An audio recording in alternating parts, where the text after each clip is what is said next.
ഇന്നത്തെ നമ്മുടെ റെസിപ്പി ചെറിയ കുട്ടികളൊക്കെ ഉള്ള വീട്ടിലൊക്കെ എല്ലാവർക്കും ഉപകാരപ്പെടുന്ന ഒരു റെസിപ്പിയാണ് കേട്ടോ. അപ്പോൾ ഇത് നല്ല ഹെൽത്തി ആയിട്ടുള്ള ഒരു റെസിപ്പിയാണ്. ഈ നമ്മൾ ലേഹ്യമൊക്കെ ഉണ്ടാക്കില്ലേ, അതുപോലെ തന്നെ കുഞ്ഞുങ്ങൾക്ക് ഇഷ്ടമായിക്കല്ലോ ഇങ്ങനത്തെ ഒക്കെ കഴിക്കാൻ വേണ്ടിയിട്ട് ഇഷ്ടമുള്ള കുഞ്ഞുങ്ങൾക്കൊക്കെ ഇങ്ങനെ ഉണ്ടാക്കി കൊടുക്കാം കേട്ടോ. അപ്പോൾ ഇത് എങ്ങനെ ഉണ്ടാക്കുന്നത് നമുക്ക് നോക്കാം. അതിന് മുന്നേ എൻ്റെ വീഡിയോ ആദ്യമായിട്ട് കാണുന്നവരുണ്ടെങ്കിൽ ഇതുവരെ സബ്സ്ക്രൈബ് ചെയ്തിട്ടില്ലെങ്കിൽ ഒന്ന് സബ്സ്ക്രൈബ് ചെയ്ത് സപ്പോർട്ട് ചെയ്യണേ. അപ്പോൾ ഇത് എങ്ങനെ നല്ല ടേസ്റ്റി ആയിട്ട് കുട്ടികൾക്ക് ഹെൽത്തി ആയിട്ട് ബുദ്ധി വളർച്ചയ്ക്കും ശാരീരിക വളർച്ചയ്ക്കും വെയിറ്റിനും ഒക്കെ വേണ്ടിയിട്ട് തന്നെ നമുക്ക് നന്നായിട്ട് മക്കൾക്ക് കൊടുത്താൽ ഫലം ഉണ്ടാകുന്ന റെസിപ്പിയാണ് കേട്ടോ അത്. അപ്പോൾ ഇതെങ്ങനെ ഉണ്ടാക്കുന്നത് നമുക്ക് നോക്കാം. ആദ്യം തന്നെ നമ്മൾ കുതിർത്ത് വെക്കേണ്ട സാധനങ്ങൾ കാണിക്കാം കേട്ടോ. അപ്പോൾ ഇത് അണ്ടിപ്പരിപ്പും ബദാമും നമ്മൾ എടുത്തിട്ടുണ്ട്. ഒരു 100 ഗ്രാം ആണ് കേട്ടോ ഇതുള്ളത്.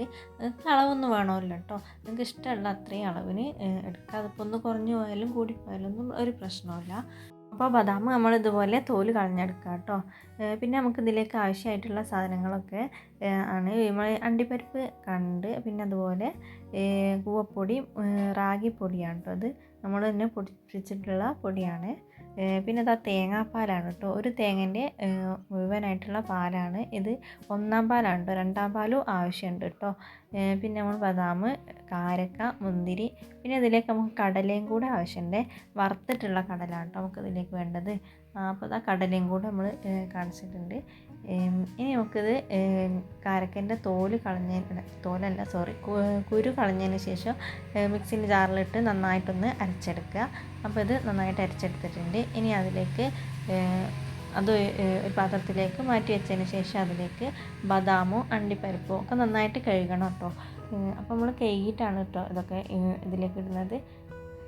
ഇത് നമുക്കിങ്ങനെ വറുത്ത് പൊടിച്ചാലും കുഴപ്പമൊന്നുമില്ല കേട്ടോ. ഇങ്ങനെ മിക്സിയിൽ അരച്ചെടുക്കാണ്ട് വറുത്തിട്ട് അതിൻ്റെ പൊടി എടുത്താലും കുഴപ്പമൊന്നുമില്ല. ഒക്കെ ഇപ്പോൾ കടലയും അണ്ടിപ്പരിപ്പും ബദാമൊക്കെ 100-150 ഗ്രാമൊക്കെ വെച്ചിട്ടാണ് എടുത്തിട്ടുള്ളത്. ഇനിയിപ്പോൾ മുന്തിരിയും കൂടെ നമുക്ക് അരച്ചെടുക്കാം കേട്ടോ. പിന്നെ നമ്മൾ മുന്തിരി ആണ്, ഇത് കുതിർത്തിയിട്ടൊന്നുമില്ല, അങ്ങനെ തന്നെ നമ്മൾ അരച്ചെടുക്കുകയാണ് കേട്ടോ ചെയ്യുന്നത്. അപ്പോൾ അതും കൂടെ അരച്ചെടുത്തിട്ടുണ്ട്. ഇനി ഇതെല്ലാം കൂടെ നമുക്ക് നമ്മൾ ഉണ്ടാക്കി വെച്ചിട്ടുള്ള തേങ്ങാപ്പാലില്ലേ അതിലേക്ക് ആഡ് ചെയ്ത് മിക്സ് ചെയ്യണം കേട്ടോ.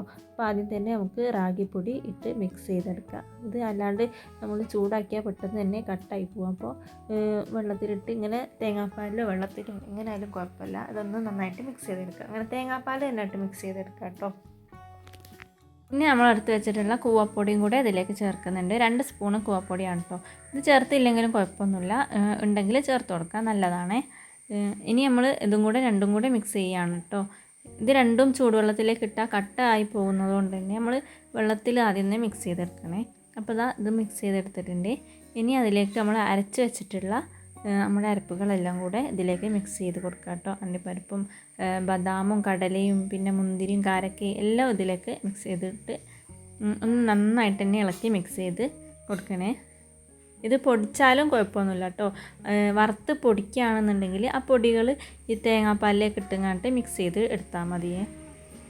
ഇനിയിപ്പോൾ ഇതെല്ലാം കൂടെ മിക്സ് ചെയ്ത് എടുക്കുന്നുണ്ട്. ഇത് മിക്സ് ചെയ്യാൻ ബുദ്ധിമുട്ടുണ്ടെന്നുണ്ടെങ്കിൽ കുറച്ചും കൂടെ നമ്മൾ 2-ാം പാൽ മാറ്റി വെച്ചിട്ടില്ലേ അതിൻ്റെ കുറച്ചും കൂടെ ഒഴിച്ച് കൊടുത്താൽ മതി. വെള്ളം അതിലേക്ക് ഒഴിക്കാണ്ട് തന്നെ നമ്മൾ നോക്കാം കേട്ടോ. വെള്ളം ഒഴിക്കാതെ തേങ്ങാപ്പാൽ തന്നെ ചേർക്കുന്നതാണ് കേട്ടോ നല്ലത്. 2-ാം പാലും കൂടെ നമ്മൾ വേണമെങ്കിൽ ചേർത്ത് കൊടുത്തിട്ട് മിക്സ് ചെയ്ത് എടുത്താൽ മതി. ഒന്ന് കുറച്ച് ലൂസായിട്ട്, അധികം ലൂസാക്കണ്ട, കുറച്ചൊന്ന് ലൂസായിട്ട് മിക്സ് ചെയ്തെടുത്താൽ മതി കേട്ടോ.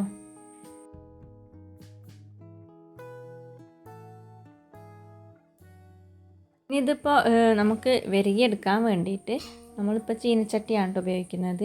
അത്യാവശ്യം നല്ല ചീനച്ചട്ടി തന്നെ എടുക്കുന്നതാണ് കേട്ടോ നല്ലത്. അല്ലെങ്കിൽ നമ്മുടെ ഉരുളിയൊക്കെ ആണെങ്കിൽ നന്നായിട്ട് തന്നെ നമുക്ക് ഉണ്ടാക്കിയെടുക്കാൻ പറ്റും. ഇത് കുഴപ്പമൊന്നുമില്ല.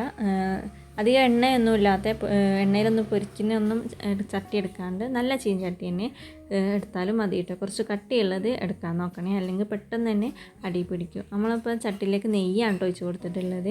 ഞാനിപ്പോൾ ഒരു 100 ഗ്രാം നെയ്യാണ് കേട്ടോ നമ്മൾ ഇതിലേക്ക് ചേർത്തിട്ടുള്ളത്. മിൽമൻ്റെ നെയ്യ് ആണ് ചേർത്തിട്ടുള്ളത്. അപ്പോൾ നമ്മൾ നെയ്യും കൂടെ ചേർത്തതിന് ശേഷമാണ് നമ്മളിത് ചൂടായിട്ടാണ് കേട്ടോ നമ്മൾ മറ്റേ അരച്ച് വെച്ചതൊക്കെ ചേർക്കുന്നത്.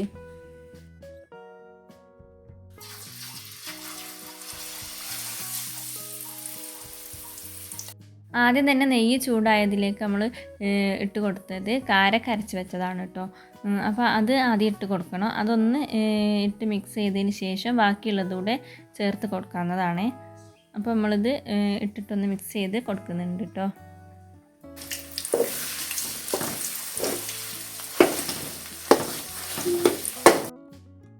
ഇനി ബാക്കിയുള്ള അരച്ച് വെച്ചുള്ളതൂടെ നമ്മൾ ഇതിലേക്ക് ചേർത്ത് കൊടുക്കുന്നുണ്ട് കേട്ടോ. ഒരു 2 മിനിറ്റ് കാരക്ക ഒന്ന് ഇളക്കി മിക്സ് ചെയ്തതിന് ശേഷം വേണം കേട്ടോ നമ്മളിത് ഇട്ട് കൊടുക്കാൻ വേണ്ടിയിട്ട്. ഇനി ഇതൊക്കെ കൂടെ നെയ്യിൽ നമ്മൾ നന്നായിട്ട് മിക്സ് ചെയ്തെടുക്കുക. നെയ്യിൽ മിക്സ് ചെയ്ത് എടുത്തിട്ട് വേണം നമ്മൾ കുറച്ച് ഒരു 2-3 മിനിറ്റ് ഇങ്ങനെ ഇളക്കിയതിന് ശേഷം വേണം നമ്മൾ 2ാം പാൽ ഒഴിച്ചിട്ട് എടുക്കാൻ വേണ്ടിയിട്ട്. ഇത് നമ്മൾ ഇളക്കിയെടുക്കുമ്പോൾ തന്നെ ആ നെയ്യൊക്കെ നമ്മുടെ അരപ്പിൽ ചേർന്ന് പോകും കേട്ടോ. നെയ്യ് പിന്നെ കാണില്ല. നമ്മൾ കുറേ നേരം ഇളക്കിയതിന് ശേഷമാണ് നെയ്യ് ഇറങ്ങി വരിക കേട്ടോ. ഇനിയിപ്പോൾ ഇതിൽ കുറച്ച് നേരം നമ്മൾ ഇളക്കിയതിന് ശേഷം നമ്മൾ 2ാം പാലും കൂടെ ഒഴിച്ച് കൊടുക്കാം കേട്ടോ. അപ്പോൾ ഇതാ നമ്മൾ 2ാം പാലും കൂടെ ചേർത്തിട്ടുണ്ട്.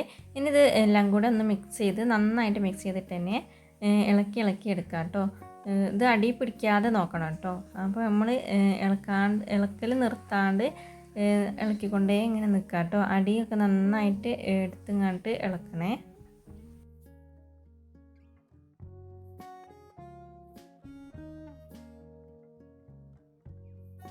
അപ്പോൾ ഇതാ തേങ്ങാപ്പാലൊക്കെ വറ്റി വന്നിട്ടുണ്ട് കേട്ടോ.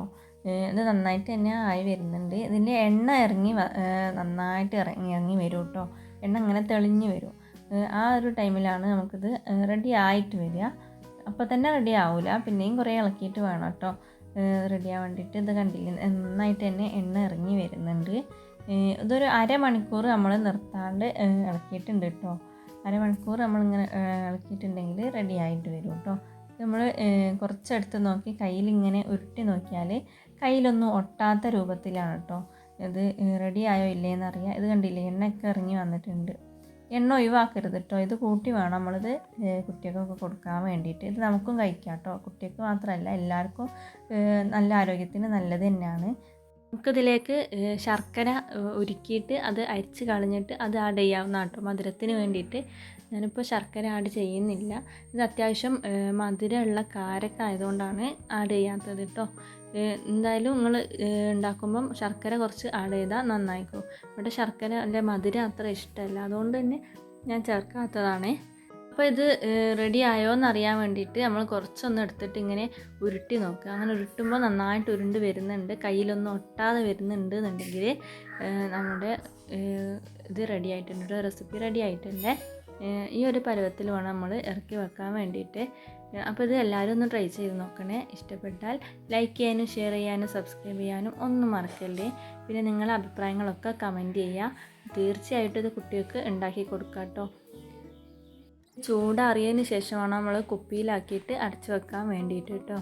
അപ്പോൾ നെയ്യോടെ കൂടിയിട്ട് തന്നെ മക്കൾക്ക് കൊടുക്കുക. വേണമെങ്കിൽ ഫ്രിഡ്ജിൽ വെക്കുന്നത് നല്ലതായിരിക്കും. ഇത് കേടുവന്ന് പോകാണ്ടിരിക്കാൻ നമ്മൾ തേങ്ങാപ്പാലൊക്കെ വെള്ളം ചേർത്തുകൊണ്ട് കുഴപ്പമൊന്നുമില്ല, പുറത്ത് വെച്ചാൽ മതി. പക്ഷെ അങ്ങനെ വെക്കണ്ട, ഫ്രിഡ്ജിൽ തന്നെ വെക്കുന്നതായിക്കോട്ടെ നല്ലത്. അപ്പോൾ സപ്പോർട്ട് ചെയ്യാനും സബ്സ്ക്രൈബ് ചെയ്യാനൊന്നും മറക്കല്ലേ കേട്ടോ. അടുത്ത വീഡിയോ ആയിട്ട് ഞാൻ വീണ്ടും വരുന്നതാണേ.